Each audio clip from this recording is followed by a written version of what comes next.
السلام عليكم ورحمة الله وبركاته. ازيكم يا أصدقائي؟ على قناة شرح مختصر. النهاردة هنشرح يعني ايه متجر شوبفاي دروب شوبينج. كل الناس بتسأل ايه دروب شوبينج. يعني ده حاجة في مجال التجارة جديد اونلاين.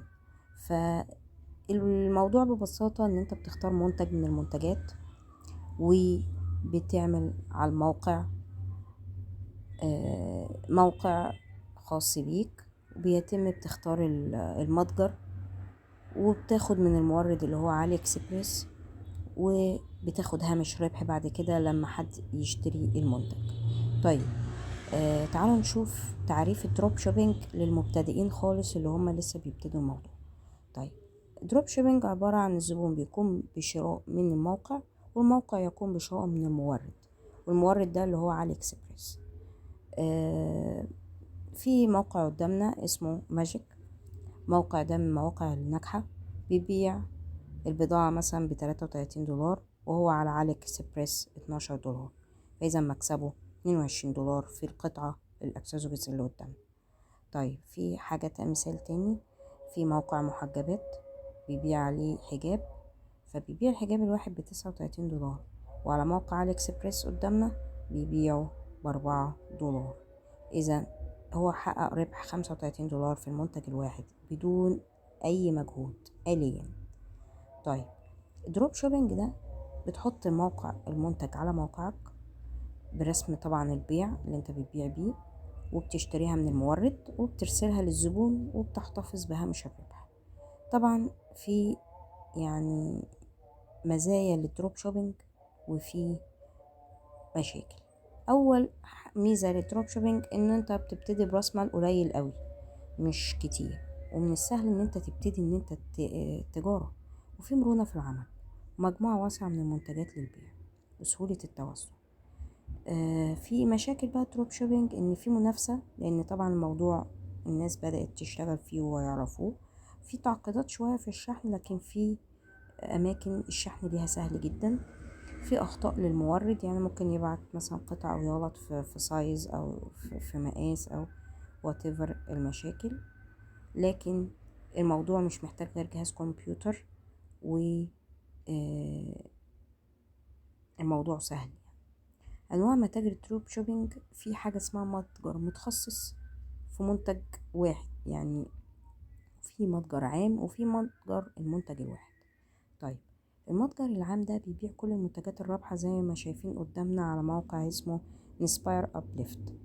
بيبيع في كل حاجة، يعني كل حاجة هو بيشتغل فيها. طيب، في شكل المتجر من الخارج قدامنا اهو. في موقع تاني اسمه ترندي جودز، ده موقع برضو بيبيع الحاجات اللي هي عليها طلب. طيب، متجر المنتج الواحد اللي هو متخصص في منتج واحد، زي مثلا منتجات القطط، يبيع مثلا اكسسوارز القطط، اماكن بينام القطط عليها، لعب، اكل، يعني حاجات كتير قوي. في متجر اللي هو الواحد برضو، زي بيبيع مثلا منتجات خلاطات زي ما احنا شايفين قدامنا، واحنا بنختار مثلا منتج من الخلاط دون، والخلاط ده كاتب عليه سعره، وعلى الموقع بيتباع ب50 دولار، وهو على موقع علي اكسبريس ب16 دولار. فطبعا يعني ادي علي اكسبريس ب16 دولار، اذا هو كسب 40 دولار. طيب، موقع تاني برضو بيبيع منتج واحد زي الكوتشي ده، الحذاء ده حذاء رياضة، على موقع علي اكسبريس بيتباع يعني ب23 دولار، وهو على الموقع هنا بيتباع ب59 دولار. اذا في فرق، والفرق ده بيبقى ليك. تمام. طيب، افضل تخصصات الدروب شوبينج ايه؟ تخصص الدروب شوبينج ممكن تختار اي تخصص من اللي قدامنا حضراتكم، سواء اكسسوارز ساعات، منتجات تجميل، ملابس، عناية شخصية، اكسسوارز سيارات، اكسسوارز هواتف محمولة، ادوات منزل، حيوانات اليفة. يعني كل واحد يتخصص في الجزء اللي هو بيفهم فيه، بيعرف يدي فيه اكتر وبيحبه. طيب، المنتج الرابح عايزين نشوف على المتاجر الناجحة والفيسبوك والكومهانت. طبعا بنفتح على الموقع جوجل ونكتب بيست دروب شوبينج ستورز، بيفتح لنا مواقع اللي هي على المنتجات من داخل علي اكسبريس، بتاخد المنتج وتبيعه عليه. ومن هنا المنتجات دي بيبقى ليها فيديوهات مصورينها كويس عشان المنتج يطلع كويس. ومن هنا على موقع علي اكسبريس بيبقى المنتج سعره كذا، وهنا على الموقع التاني سعره حاجة تانية. تمام. تعمل بحث بقى على دروب شوبينج المتاجر، يطلع لك اي منتج على علي اكسبريس، طلع لك المنتج بالظبط وصورة فيديو ليه وصور، وتقدر تاخده الصور والفيديوهات دي وتحطها على الموقع عندك وتعمل دعاية مثلا على الفيسبوك للمنتج ده. وبناء عليه الناس لما تضغط على المنتج يتفرجوا المنتج ده جميل، فبيخشوا على الصورة اللي انت حاططها يلاقوا سعرها 89 دولار، فبيعملوا باي مثلا او يشتروها. وعلى موقع اكسبريس 11 دولار، فانت تكسب 80 دولار، فده مبلغ كبير. فاكسسوارز شكلها لطيف زي دي. طيب بيظهر المنتج على صفحة الفيسبوك، وممكن يعني نحط يعني حاجات تانية جنبه، يعني منتجات تانية كمان، بس احنا بنتكلم بصورة يعني اقل شوية، انه ايه نبتدي بحاجة واحدة، بحيث انه لما ينجح معانا نبتدي ندخل منتجات تاني على صفحة الفيسبوك بتاعتنا وندخلها. زائد ان مثلا ممكن نشرح فيديو زي ده، عايزين نبيع موبايل، بنجيب له فيديو وصور ونحطه على الموقع. طيب في مواقع جيدة اللي بتشوف المنتجات الناجحة، زي مثلا بتبيع الكاميرا بسعر، وموقع بيبيع على اكسبريس بسعر. تقدر تختار الفرق بين السعرين، يعني تقدر تشوف على الموقع ده بكام وعلى اكسبريس بكام، وتقدر تشوف تقارن بين الاسعار. طيب علي اكسبريس من المواقع الهامة جدا الصينية، اللي هي بيبقى عليها منتجات رائعة وسعرها مخفض. فطبعا انت عشان تشتريها فلازم تحطها على موقعك علشان تتباع وتعمل ديل مع علي اكسبريس، بخصوص انك تضيف منتجات عندك.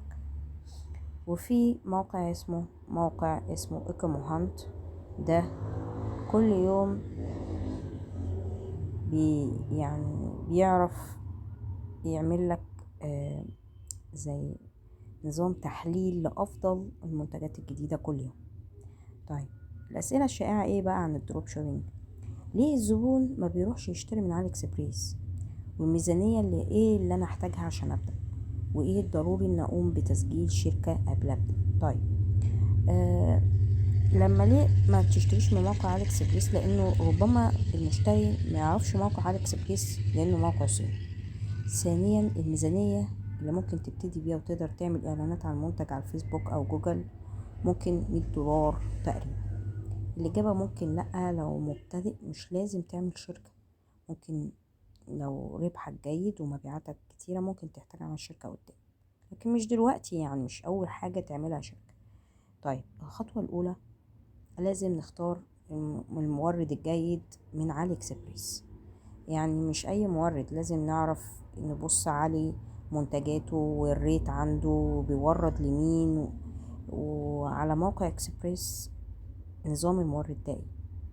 فطبعا ده مجموعة موردين على موقع علي اكسبريس، واحد بيبص عليهم ويشوفهم، يشوف منتجاتهم ويشوف الريت ويشوف كم حد اشترى من عندهم.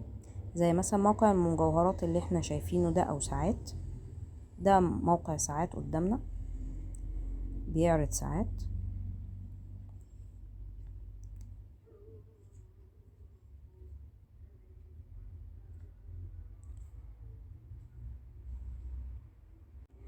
فده موقع قدامنا ساعات واكسسوارز بيبيعوا منتجات. فطبعا احنا بنطلع المورد بالمنتج بتاعه ونشوف نختار توب الريفال اللي هو لسه واصل حالا. فده يعني الحاجات الجديدة اللي واصلة. ودي موقع للساعات برضو اليابانية. وده اكسسوارز لسه جاية. فطبعا انت بتفتح الموقع وتقلب وتبص على المنتجات بعناية وتشوف اني موقع، يعني اني منتجات كويسة. الخطوة التانية ان الواحد لازم يسجل على موقع علي اكسبريس ويبص على المنتجات.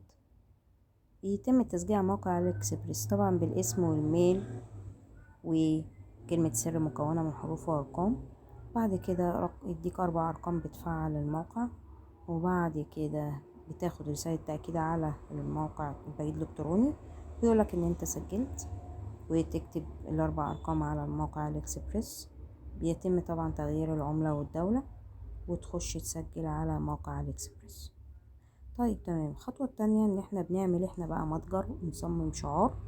أول حاجة بنختار دومين عليه المتجر، نعمل دومين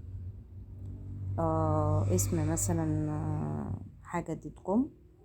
فبنختار من الدومين اللي موجود قدامنا، وبعد كده دومين مقترح، نختار اي دومين احنا عايزينه whatever اي حاجة عن المجوهرات مثلا، هنشتغل في المجوهرات. طيب نبتدي نفتح بقى نصمم شعار. نبتدي نفتح كانفا للتصميمات، ونفتح اللوجو، ونفتح نصمم اللوجو، وبعد كده نعمل شعار جولري. وبعد كده بنختار اللون، مثلا نحط خاتم جنبه مثلا، ونحط الصورة على الديسكتوب عندنا. نيجي بقى نسجل في الشوبفاي. طيب الشوبفاي ده موقع بتاع زي نظام بيع وشراء على الانترنت اونلاين. طيب بنسجل على الشوبفاي، لازم نسجل على الموقع الاول. بيديك اسئلة، انت فعلا بايع ولا بتبيع شخصي ولا على الانترنت، وانت مبتدئ في العمل ولا خبرة. بعد كده بتدوس نيكست. بعد كده بتعمل عملية البيع تشمل مجوهرات مثلا لو انت هتتخصص في المجوهرات، وبعد كده بتكتب الاسم والعنوان والتليفون، وبعد كده انتر. بيتم الدخول لمتجر الشوبفاي وبتتعلم ازاي تبدأ. وبعد كده بتختار العملة والافضل بالدولار الامريكي. وبعد كده الخطوة الرابعة اضافة منتجات من علي اكسبريس. بتحط منتجات كبيرة قوي من علي اكسبريس. بتدخل على اب وبتحط بتخش على موقع اسمه اوبوريلو، تضغط على التطبيق ده يحمل لك البيرو. تطبيق اسمه البيرو. التطبيق ده لما بيتحمل بيدخلك على الموقع متوصل بعلي اكسبريس. بعد كده بيحولك للشفار. يعني هي قصة مش مفهومة، بس لازم تعمل الترتيب اللي موجود ده، انك انت تخش على تطبيق البيرو، بعد كده بتدوس عليه، بعد كده يدخلك على الشفاي بيوصلك بيه. وطبعا بيتم الدخول بالايميل. طيب دخلنا على الموقع البيرو، فتح عندنا الشفاي على البيرو. تمام. بتضغط على اعدادات، تخش على اعدادات، بتشوف ان المنتج مش موجود عند المورد، ف اوتوماتيك المخزون اللي موجود بيقولك، يعني بيقولك انا ما عنديش المخزون من المنتج ده. فبتبقى عارف قبل ما تبعت سعر او تبعت البضاعة تقول ولا لا. طيب وقبل المخزون ما بيخلص البضاعة بيبعت لك يعني بيبعت لك رسالة يقول لك البضاعة اللي انت اخترتها دي مخزونها كذا او ناقص، مخزونها ناقص، فبتبتدي تختار منتج تاني تشتغل فيه. طيب برضو موقع البيرو بيحسب لك المنتج واضربه في 4 عشان المنتج اصبح قليل. بيضربه في 4، بيعمل لك حسبة معينة، بيضرب لك السعر 7 مرات مثلا. فانت اللي بتتحكم في السعر، عايزه في 4، عايزه في 3، عايزه في 2، براحتك خالص. طيب بيتم موافقة. لما ندور على موقع علي اكسبريس ونبص على البضاعة اللي عنده على موقع البيرو، طبعا انت سجلت في البيرو خلاص، بتلاقي الموردين. احنا بنختار الموردين ونبحث عن منتجاتهم. طيب بنختار مثلا خواتم، اكسسوارز. بنبص على المنتج كام مرة اتباع، فلما المنتج يتباع كتير فاحنا بنقدر نعرف ان الخاتم ده مثلا اتباع 10 مرات، معنى كده يعني المنتج ده اتباع. فطبعا بيتم الدخول لالبيرو، بتدوس على المنتج وتكتب add to البيرو، يعني المنتج ده هيتضاف عندك على الموقع. يعني انت بتدوس على الموقع ده add to البيرو، بيخش عندك ايه على موقع البيرو اللي انت سجلت فيه. تمام. طيب الحلقة ده برضو add to البيرو، البرودكت ده تمام اهو اتضاف عندنا على البيرو. البيرو ده متضاف عليه الشوفاي، مربوط بموقع علي اكسبريس، مربوط ببريدك الكتروني موجود بالموقع الدومين اللي انت عامله. فالبيرو ده مهم جدا جدا جدا انك انت تشتغل عليه. طبعا بتغير اسم المنتج واسم وصف المنتج، وبتقص جزء من الاسم اللي انت مش عايزه، وبتحط ايه مواصفات اللي انت عايز تقولها، ان مثلا ده انسيال ممتاز وده فضي وكذا وكذا. فبتضيف انت التعديلات اللي انت عايزها، بتغير الاسم خالص، عايز تضيف الاسم دلع تاني، يعني لا حضرتك حرية الاختيار. وبعد كده بنختار اسم البلد بعد خلاص ما حطينا وصف المنتج وكده. بيتم التفعيل على المنتج جاهز انك تضيف عليه تعديلات. طيب بنخش بقى على تكلفة الشحن وسعر المنتج النهائي، وبعد كده بتختار البلد اللي مشحون لها، وبعد كده بيظهر كام يوم سيتم الشحن وكام تكلفة الشحن. طيب كل ده بيظهر اوتوماتيك، مفيش اي مشكلة فيه. طيب وبنختار علي اكسبريس طبعا. وبعد كده انت مثلا تشحن الولايات المتحدة مثلا امريكا، فبيظهر بقى ايه تفاصيل المصاريف ومصاريف الشحن، وبتظهر عندك البلد المشحون لها، وبيكون اجمالي الدفع، الشحن، المنتج، والتكلفة، كل حاجة بتظهر. طيب وبتعمل سيف بنجاح. بعد كده بيتم وضع السعر التجاري اللي هو فيه هامش الربح. بعد كده بيتم تعديل السعر. في طبعا مثال احنا عاملينه، يا ريت حضراتكم تبصوا عليه.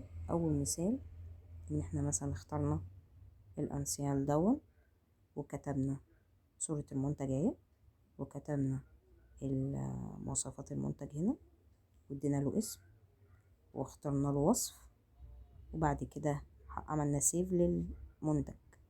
بعد كده نعمل import to store، يعني نحطه على متجرنا. طيب بعد كده بيخش كدرافت، ونعمل اكتف كصورة حقيقية، وندوس على اكتف. بعد كده بتظهر صورة المنتج على موقع البيرو، بنختار منتج اخر. بعد كده وهكذا بنضيف بقى كذا منتج مش منتج واحد. بعد كده بنضيف المنتج ونوصفه ونحدد اسمه مختصر، وبرضو نعمل له تعديل تاني وبيانات للمنتج. بعد كده وصف للمنتج. بعد كده نغير اسم المنتج اللي هو الأصلي ونحط منتج اسم تاني، ونضيف طبعا نختار تكلفة الشحن من علي اكسبريس، نعمل تحديد المنتجات وتكلفة الشحن، سيتم كام يوم عمل للتوصيل. وبعد كده للولايات المتحدة. بعد كده نعمل تعديل للسعر، نحط السعر التجاري بتاعنا. طبعا كل الحاجات دي بتروح لمتجر شوفاي اللي احنا عاملينه. تمام. طيب import to شوفاي اهو. بعد كده بيتضاف لموقع البيرو. تخش موقع البيرو هيتضاف عندك المنتجات اوريدي، نختار متجر شوفاي ونحمل المنتج على موقع البيرو. المنتجات كلها بتترفع اد ستور، وبعد كده add product بيتضاف المنتج، وبعد كده بيتم اختيار صورة للمنتج زي كده. أكون وضحت لحضراتكم شرح ازاي ممكن نغير في لون المنتج ونحسنه. لو شكل المنتج مش عاجبنا ممكن نقدر نلعب في الألوان بتاعته بحيث ان احنا نحسنها اكتر ونوضحها ونكبر الحجم. يعني في حاجات كتير قوي نقدر نعملها. طيب بعد كده بنعمل امبنت في برنامج رسم، ممكن نوسع الموضوع. طبعا ده لو احنا عايزين نعدل صورة المنتج. طيب بيتم تحميل الصورة. طبعا بيظهر على موقع البيرو ان احنا عدد المخزون اللي موجود من المنتج ده، هل في منتج من الانسيالات دي ولا لا. ويتم طبعا تعديل السعر، ويظهر الشكل النهائي على متجر شوبيفاي. ويعني بكده نتوجه طبعا للصفحة الرئيسية للشوبيفاي. بيظهر قدامنا وصف المنتج والعنوان والصورة، نعمل لها سيف ونحملها، وتبقى كده هي على المتجر باينة قدامنا. ويمكنك إضافة صورة للموقع لو انت حابب تضيف صورة تانية للموقع. كده بكون يعني شرحت يعني خطوات مهمة جدا في انك ازاي تضيف منتج على الشوبيفاي، وتعمل له تعديل في الاسم والعنوان والسعر التجاري والمنتج نفسه. وأسألكم الدعاء، وأسألكم يعني ان انتوا تعملوا شير للموضوع. موضوع مهم جدا، واستاذنكم في المشاركة في القناة، بحيث ان انا اعرف اقدم لكم كل جديد. والسلام عليكم ورحمة الله وبركاته.